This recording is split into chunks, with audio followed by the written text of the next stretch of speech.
किसान भाइयों नमस्कार। देखो मैं गन्ने का किसान हूँ और गन्ने की खेती काफ़ी दिनों से कर रहा और कम से भी कम 5-7 साल से मैंने सरसों की खेती पे ध्यान दिया। खेती करी मैंने सरसों की 15 बीघे 20 बीघे ऐसे सरसों बोई। 4-5 बीघे मैंने गेहूं की बुआई की।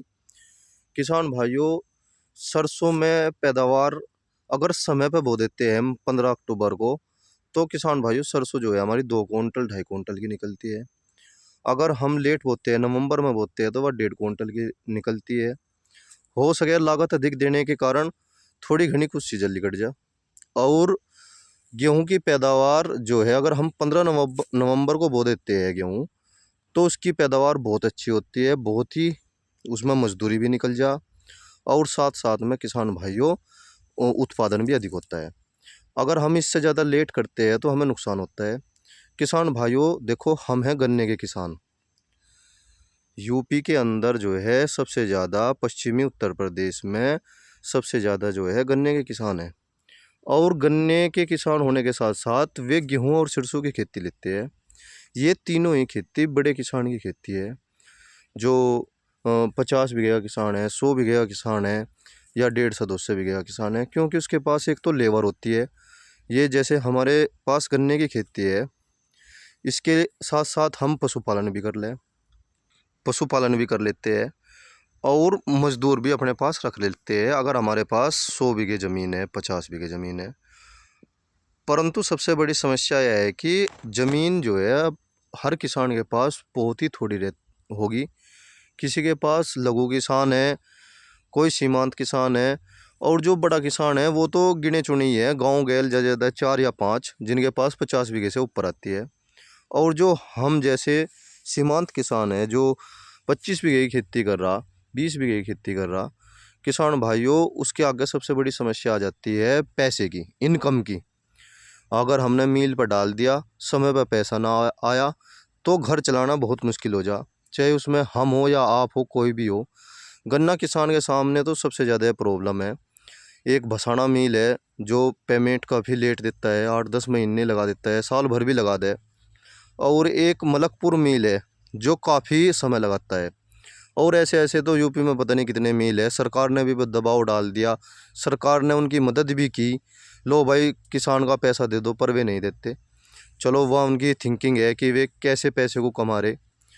अब बात आती है किसान भाइयों हम अपनी आमदनी को दुगनी कैसे करें। दुगनी करने का किसान भाइयों एक ही रास्ता है, हमें थोड़ा सा परिवर्तन करना होगा।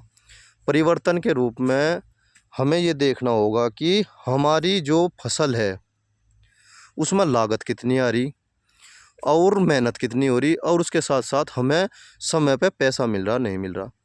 किसान भाइयों जैसे टमाटर के किसान हुए, उन्हें बहुत ज़्यादा लाभ रहता है। हम सोचते हैं बहुत ज़्यादा लाभ रहता है, पर कभी कभी कभी नहीं ज़्यादातर नुकसान ही हो जा, क्योंकि उसमें दवाई ज़्यादा लगे। और जैसे भिंडी के किसान हुए, भैया भी बहुत अच्छी फसल है भिंडी की, पर किसान भाइयों उन्हें भी नुकसान हो जा, उसमें बहुत ज़्यादा मेहनत है। अगर हम उसे बो भी देते हैं भिंडी की फसल को तो उसे तोड़ने वाला चाहिए, हर रोज़ चाहिए, हर तीसरे दिन तो ज़रूर चाहिए। अगर हमने खेत थोड़ा भी बो रखा तो तीसरे दिन, अधिक बो रखा तो हमें रोज़ ज़रूर तोड़ने वाला चाहिए। लेबर की भी पूर्ति नहीं होती। मैं कम से कम कितने किसानों से मिला जिन्हें हम ये कहते हैं भाई माड़ी माड़ी लोग ज़्यादातर सब्जी की खेती करते हैं। उन्होंने यही निष्कर्ष निकाला भाई लेबर ज़्यादा महंगी पड़ती है और कभी कभी तो सब्जी के भाव भी डाउन हो जा। पर पिछले 4-5 साल से सब्जी जो है नीचे नहीं जा रही बिल्कुल भी। वीडियो थोड़ी लंबी हो सकती है, पर जो मैंने अपना निष्कर्ष निकाला क्षेत्र भ्रमण करने के कारण, किसान भाइयों देखो हमें कुछ परिवर्तन करना होगा। गन्ने का किसान बना रहना पड़ेगा हमें, क्योंकि गन्ना ही हमारी रीढ़ की हड्डी है। दूसरी बात जो सबसे इम्पोर्टेंट है, हमें कुछ फसल ऐसी उगानी पड़ेगी अगर हमें पैसे की ज़रूरत है हमें तुरंत मिल जा। मुझे एक किसान मिला प्याज का, देखो बड़ी सुंदर बात है। उसने बताया भाई प्याज रखता हूँ मैं और घर में अगर पैसे की ज़रूरत पड़ जाए, मैं अपना एक बैग 50 किलो का 60 किलो का बैग मोटरसाइकिल पर रखा, सीधा मंडी गया, उसे बेच कर आया, मेरी जेब में पैसा होगा। इसके विपरीत जो गन्ने का किसान है किसान भाइयों, वो ऐसा नहीं कर सकता बिल्कुल भी। देखो, क्योंकि उसका तो समय पे ही कटेगा, समय पे ही गिरेगा। और फिर वही 8-10 महीने या बहुत से जो अच्छे मील है वे 10 दिन में भी दे देते हैं। बहुत से मील ऐसे है जो 6-6 महीने भी लगा दे, उसे जब जाके पैसा मिलता है। और उसने एक बात चीज़ बताई कि हम लहसुन की खेती करता हूँ मैं। लहसुन जो है 50 किलो लहसुन लेके जाता हूँ और मुझे काफ़ी अच्छा रकम मिल जा। और वो पिछले 5-7 साल से इसी इसी उस पर चल रहा। फिर मैंने उससे गहराई से बात करी, उसने बताया कभी भी किसान भाइयों को अपने पूरे क्षेत्रफल पे एक चीज़ नहीं बोनी चाहिए। जैसे लहसुन है, हमने बो दिया, किसी कारण से मंडी पिट गई तो नुकसान होगा। प्याज है, हमने अपने खेत में बो दिया और किसी कारण से वह फसल खराब होगी या कोई कारण, अन्य कारण कोई भी प्राकृतिक भी, तो नुकसान होगा, वो कर्ज बंद हो जाएगा। तो उसने बड़ी अच्छी बात बताई कि थोड़ा थोड़ा बो। जैसे लहसुन है, अगर किसान कोई 15 बीघे का किसान है, उसे 2 बीघे लहसुन बोना चाहिए। अगर प्याज है, उसे 3 या 4 बीघे लहसुन प्याज बोना चाहिए। सरसों है भाई, सरसों देखो, मैं तो मानता नहीं छोटे किसान को सरसों की फसल लेनी चाहिए। सरसों भी उसने यही बताई, थोड़ा थोड़ा हर फसल को लो तो नुकसान नहीं होने का। फिर मेरा थोड़ी सी इच्छा बनी, भाई मुझे ये बताओ कि मैं कैसे अपनी इनकम का स्रोत बनाऊं। सबसे बड़ी बात है, अगर हम सह फसली करें किसान भाइयों, आप सामने देख रहे हो ये लहसुन बुरा है, और लहसुन के साथ साथ मैंने अपने देखो ये जियाँ पाट रखी। एक ट्रेंचर बनवाया था मैंने, 30,000 रुपये में बना था। लहसुन भी होगा और मेरा गन्ना भी होगा। जब लहसुन मैं पाड़ लूँगा, उखाड़ लूँगा इसमें से, मैं फिर गन्ने पर फोकस करूँगा, मेरी दोनों फसल तैयार हो जाएगी। और इसी प्रकार देखो, मैंने किसान भाइयों ये प्याज की है मेरी खेती, नर्सरी तैयार कर रखी।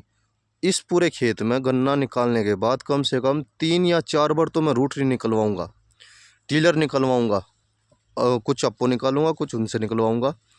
जब अच्छा बहान हो जाएगा फिर मैं प्याज लगाऊंगा। देखो किसान भाइयों, एक तो मुझे गन्ना मिलेगा, क्योंकि मैं गन्ने का किसान हूँ, मुझे गन्ने की भी प्राप्ति होगी और साथ में प्याज की होगी। अगर हम किसी व्यक्ति से कुछ सीख लेते हैं, गलत नहीं है बिल्कुल भी, सभी अपना अनुभव करते हैं। अगर कोई नुकसान में जा रहा, वो अपना अनुभव बताएगा, भाई इस चीज़ को मत करो, इससे नुकसान होता है। जैसे मैंने पहली बरिया किया, हमारे एक रिश्तेदार है, वे गन्ने के किसान हैं और गन्ने के साथ साथ वे इसकी भी खेती करते हैं और बहुत ही समझदार है वे। और उन्होंने बताया कि अगर आप ऐसे ऐसे कर लो प्याज की खेती, लहसुन की खेती, तो आपको नुकसान नहीं होगा। उन्होंने 2-3 और ऐसी फसलें बताई मुझे, वो समय पर बताऊंगा मैं जब समय आएगा। कि उन्होंने बताया कि अगर हम इसकी भी बुआई करते हैं तो हमें कोई नुकसान नहीं है। सबसे बड़ी समस्या है ना करने की। किसान भाइयों देखो, मेरी इच्छा हुई, इच्छा के साथ साथ देखो कुछ तो हुआ, यहाँ तक तो पहुँचा। कभी हमने कभी नहीं की ये खेती, पर एक प्रयास किया। ये 26 क्यारियाँ है मेरे पास, इनमें नर्सरी तैयार कर रखी है और मैं प्याज बोऊंगा, आपके लहसुन की भी खेती करूंगा, थोड़ा सा आलू भी बो रखा, और गन्ने की खेती मेरी ऐसे की ऐसी चलती रहेगी। क्योंकि किसान भाइयों 038 गन्ना जो है अफजा, ये किसान का साथ नहीं दे रहा। अफजा हमें थोड़ा परिवर्तन करना होगा। वीडियो काफ़ी लंबी हो गई है, इसीलिए जय किसान, जय किसान।